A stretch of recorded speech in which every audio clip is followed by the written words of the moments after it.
अपने कर्तव्य का निर्णय करने में अपने को असमर्थ पाकर अब अर्जुन व्याकुलता पूर्वक भगवान से प्रार्थना करते हैं। कापर्णय दोषो पहत स्वभाव पृछामि त्वाम धर्म समूढ़चेता यश स्यानिशिचितम ब्रूहि तन्मे शिष्यस्त्यम शादी माम त्वाम प्रपन्नम। यद्यपि अर्जुन अपने मन में युद्ध से सर्वथा निवृत्त होने को सर्वश्रेष्ठ नहीं मानते थे, तथापि पाप से बचने के लिए उनको युद्ध से उपराम होने के सिवाय दूसरा कोई उपाय भी नहीं दिखता था।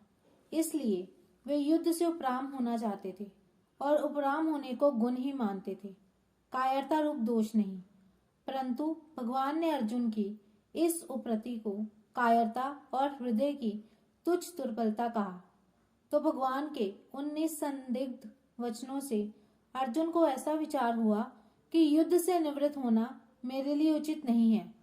ये तो एक तरह की कायरता ही है जो मेरे स्वभाव के बिल्कुल विरुद्ध है, क्योंकि मेरे क्षात्र स्वभाव में दीनता और पलायन ये दोनों ही नहीं है। इस तरह भगवान के द्वारा कथित कायरता रूप दोष को अपने में स्वीकार करते हुए अर्जुन भगवान से कहते हैं कि एक तो कायरता रूप दोष के कारण मेरा क्षात्र स्वभाव एक तरह से दब गया है, और दूसरी बात मैंने अपनी बुद्धि से धर्म के विषय में कुछ निर्णय नहीं किया है। मेरी बुद्धि में ऐसी मूढ़ता छा गई है कि धर्म के विषय में मेरी बुद्धि कुछ भी काम नहीं कर रही। तीसरे श्लोक में तो भगवान ने अर्जुन को स्पष्ट रूप से आज्ञा दे दी थी कि हृदय की तुच्छ दुर्बलता को, कायरता को छोड़कर युद्ध के लिए खड़े हो जाओ। इससे अर्जुन को धर्म के विषय में कोई संदेह नहीं रहना चाहिए।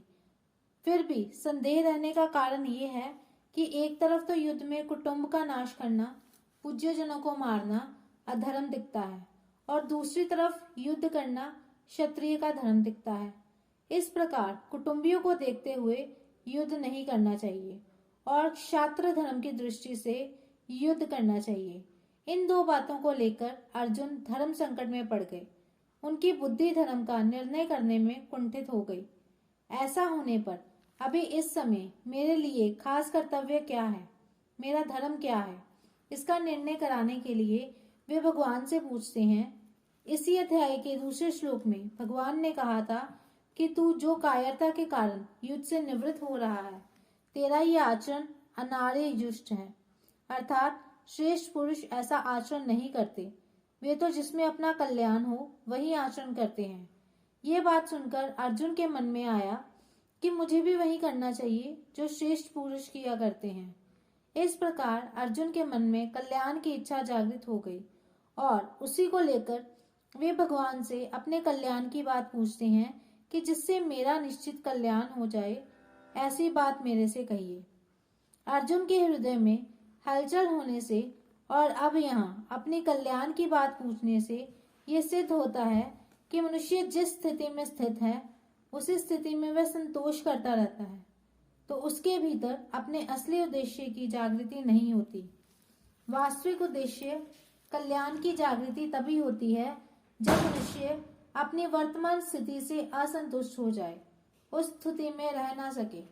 अपने कल्याण की बात पूछने पर अर्जुन के मन में ये भाव पैदा हुआ कि कल्याण की बात तो गुरु से पूछी जाती है, सारथी से नहीं पूछी जाती।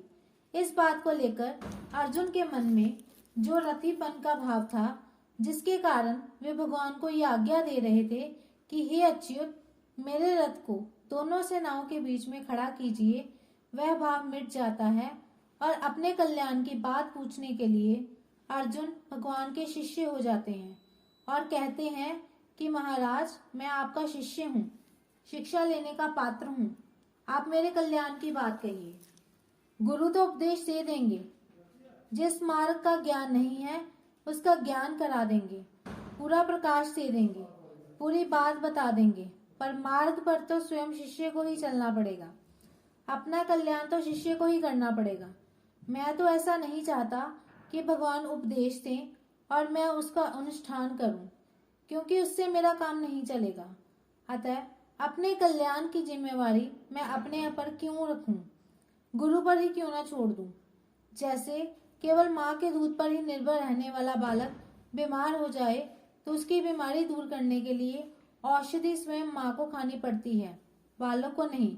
उसी तरह मैं भी सर्वथा गुरु के ही शरण हो जाऊं, गुरु पर ही निर्भर हो जाऊं, तो मेरे कल्याण का पूरा दायित्व गुरु पर ही हो जाएगा। स्वयं गुरु को मेरा कल्याण करना पड़ेगा। इस भाव से अर्जुन कहते हैं कि मैं आपकी शरण हूँ, मेरे को शिक्षा दीजिए। यहाँ अर्जुन त्वाम प्रपन्नम पदों से भगवान के शरण होने की बात तो कहते हैं, पर वास्तव में सर्वथा शरण हुए नहीं हैं। अगर वे सर्वथा शरण हो जाते तो फिर उनके द्वारा शादी माम मेरे को शिक्षा दीजिए ये कहना नहीं बनता, क्योंकि सर्वथा शरण होने पर शिष्य का अपना कोई कर्तव्य रहता ही नहीं। दूसरी बात, आगे 9वें श्लोक में अर्जुन कहेंगे कि मैं युद्ध नहीं करूंगा, ना युद्ध से। अर्जुन की वह बात भी शरण गति के विरुद्ध पड़ती है, कारण कि शरणागत होने के बाद मैं युद्ध करूंगा या नहीं करूंगा, क्या करूंगा और क्या नहीं करूंगा, ये बात रहती ही नहीं। इसको ये पता ही नहीं रहता कि शरण्य क्या करेंगे और क्या नहीं कराएंगे। उसका तो यही एक भाव रहता है कि अब शरण्य जो कराएंगे वही करूंगा। अर्जुन की इस कमी को दूर करने के लिए ही आगे चलकर भगवान को मामेकम शरणम व्रज, एक मेरी शरण में आ जा, ऐसा कहना पड़ा। फिर अर्जुन भी करिष्य वचनम तब, आपकी आज्ञा का पालन करूंगा, ऐसा कहकर पूर्ण शरण गति को स्वीकार किया। इस श्लोक में अर्जुन ने 4 बातें कही हैं।